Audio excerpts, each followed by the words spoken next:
So while Calgary, the whole of Calgary, saw a 17% decrease year over year in the number of sales, homes over $1 million saw a 2.3% increase. This is like third, fourth month in a row that we've seen this trend happening. Now, many luxury buyers are paralyzed by fears of overpaying in this market. But while some luxury areas are sitting at 11 plus, even 42 months of inventory, the stable luxury markets are maintaining that crucial 2 to 4 month Goldilock zone, right? Not too hot, not too cold. That's so cheesy. Where values consistently hold and appreciate. So we want to talk about the Goldilock zone today. We want to talk a little bit about areas you should consider and dive into some information and data all around the luxury market, $1 million and over here in Calgary. Now, we have guided over 3,500 families through Calgary's real estate market, including clients spending $1 million, $3 million and up. And we've seen luxury areas, true luxury areas, hold their value, and we want to share some of those with you today. Now, if you want all the stats, everything that's happening in our market, make sure you jump in the description, grab our whole market report that we have, or go to the QR code here, or if you're in our database already, we've sent it out to you. And so let's get into the stats, the numbers, the neighborhoods for luxury markets that you should be considering. Now, one of the things that we always watch is months of inventory. So when you hear of areas that have over 10 months of inventory, these are really markets that are really slow, oversaturated, and just don't have a lot going for them right now other than prices are probably going to be dropping. So one of the ways that you can look and see what markets are slow is by price ranges. And we're going to actually jump in and show you some price ranges and what's happening, but I would rather actually talk about neighborhoods first. So overall, there's about 6 neighborhoods in Calgary, 1 in Cochrane, 1 in Chestermere, and 1 in Airdrie that have 10 or more months of inventory. Now, the worst of these are these 3 areas. Shaganappi, right now, in the kind of the west area of the city, has a 42 months of inventory over the last 90 days. That is a lot. There's only been 1 sale, and there's currently 13 active properties over $1 million, okay? And the sale is over the last 90 days. So 1 sale over the last 3 months. The second one is Saddle Ridge up in the Northeast. Now, Saddle Ridge has a 24-month, that's 2 years, 2 years of inventory based on the last 90 days of data. They have 7 active properties over $1 million and only 1 sale in the neighborhood over the last 3 months. And the third one is Park Hill. It has 18 months of inventory for its products over $1 million. And over the last 90 days, they've only had 1 sale and they have 5 active properties. So out of these 3 neighborhoods, Shaganappi, Saddle Ridge, and Park Hill, out of these 3 neighborhoods, there's one factor that actually helps explain a lot of the reasons that it's sitting in bad markets. So if you look at all the active properties, there's 25 active properties in these areas. We can't really look at sales because there's only 3 sales. So we're just looking at the actives for these 3 neighborhoods. And out of these 3 areas, 14 out of 25, so 56% of the actives are new builds. So this tells me that, I did a video, I don't know, 2 months ago, talking about areas, new construction areas that are oversaturated. Well, this is now flowing into this resale market too. So people upgrading, flipping, knocking down, building new properties in some of these areas. So Shaganappi and Park Hill, they're older areas. Saddle Ridge, these are new builds. And so it's kind of a mixed bag, but 56% of the actives in these areas are new builds. So that to me is a red flag. Wherever you end up buying, don't have new construction as your competition because it's really flooding the market right now. So if we look at the flip side, what are 3 areas that are moving super fast, right? So these are 3 areas that are kind of under roughly half a month of inventory. So 2 weeks of inventory is what they have. So the first one is Douglasdale and Douglas Glen. And this is down in the southeast, right off of Deerfoot and kind of close to Anderson there. Great area, extremely established area. And they're sitting at 0.43 months of inventory over the last 90 days, where there's only 1 active property right now, and they've had 7 sales over $1 million. Now, Now, the second one is Edgemont. We've talked a lot about Edgemont, and Edgemont is a beautiful neighborhood up in the northwest, right close to Nose Hill. It has a 0.55 months of inventories over the last 90 days.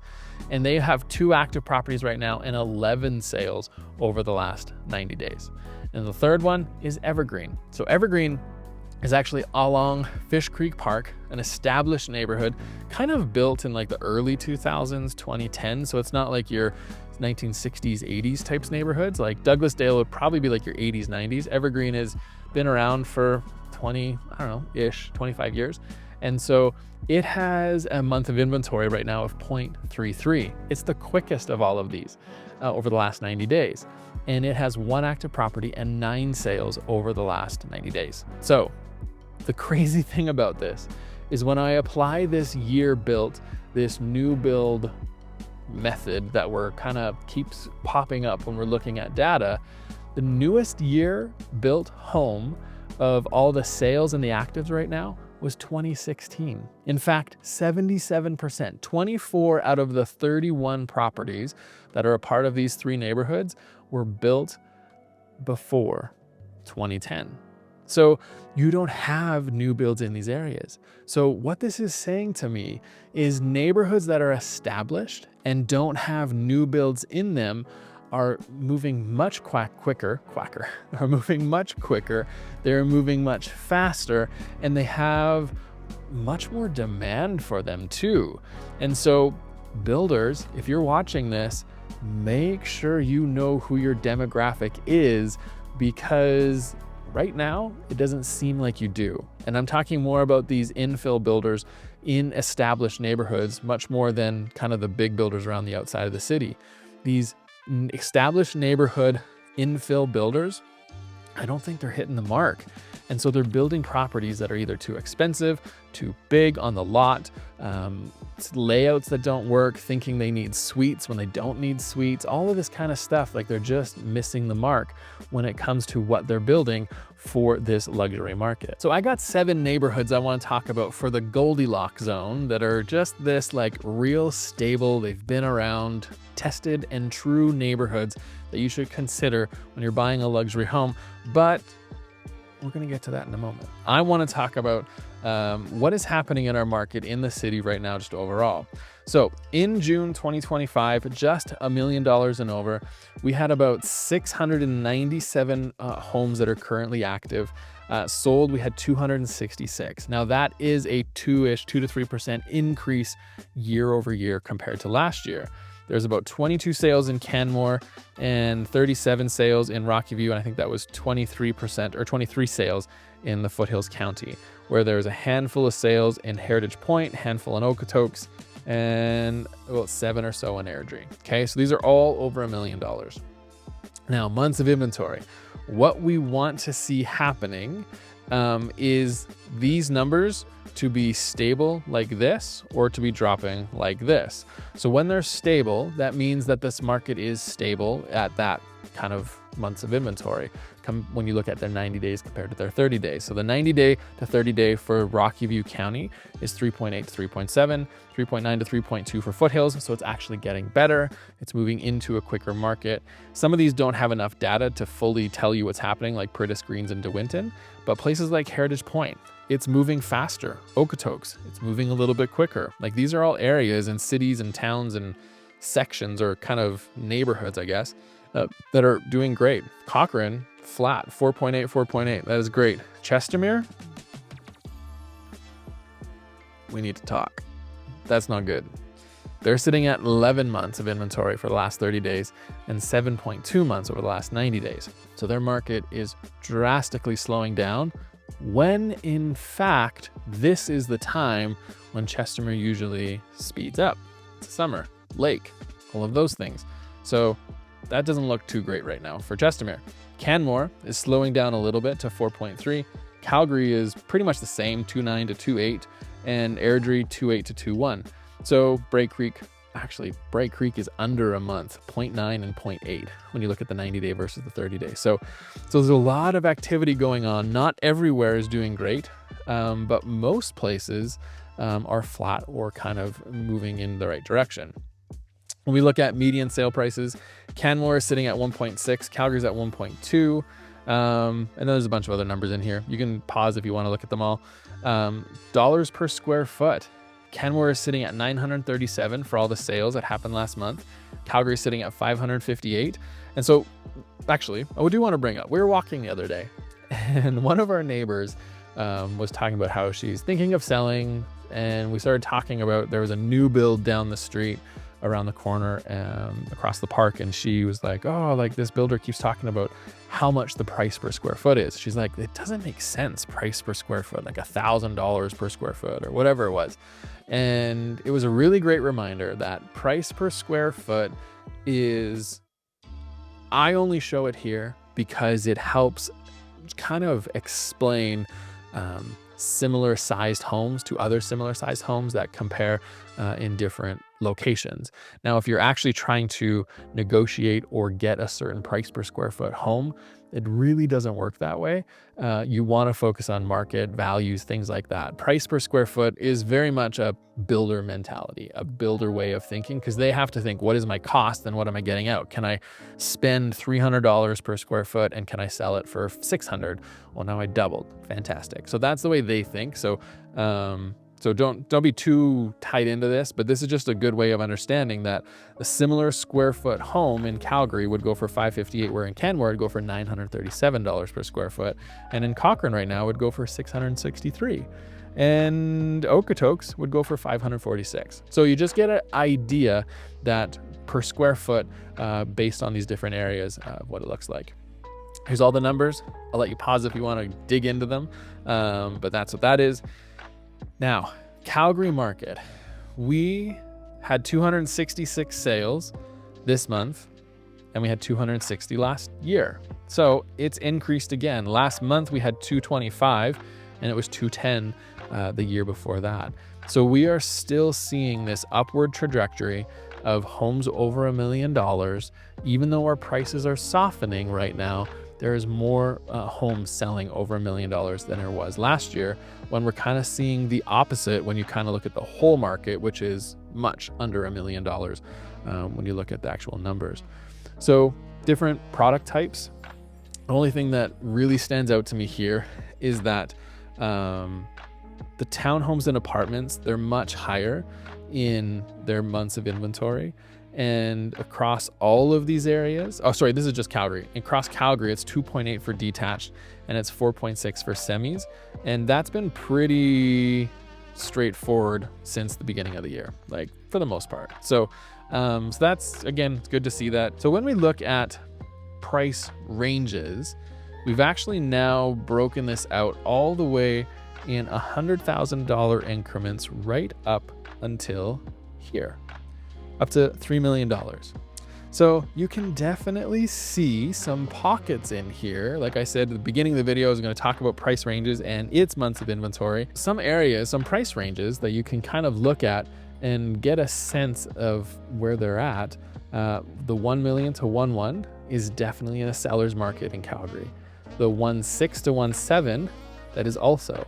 And then you have the 2.1 to 2.2, which is easily sitting in a seller's market. These three here, so this is basically 1.8 up to 2.1. They're just kind of in a high balance market for the most part. And then these other areas are all balanced between 1.1 to 1.5, I think that looks like. And so, but as soon as you cross over the 2.2 mark right here, this is when you start seeing the differences, where you've only got like one sale and 13 actives between 2.2 to 2.3. So it's definitely, it switches as soon as you hit $2.2 million. And as good as this data is, and the price point data that I just showed you, it really reveals which luxury segments are kind of stable. Under that 2.2 million and down, those markets are really, really stable. So this is what we're calling our Goldilock zone, right? But knowing the price range, it really is only half the battle. So what really matters is knowing exactly which neighborhoods you should consider.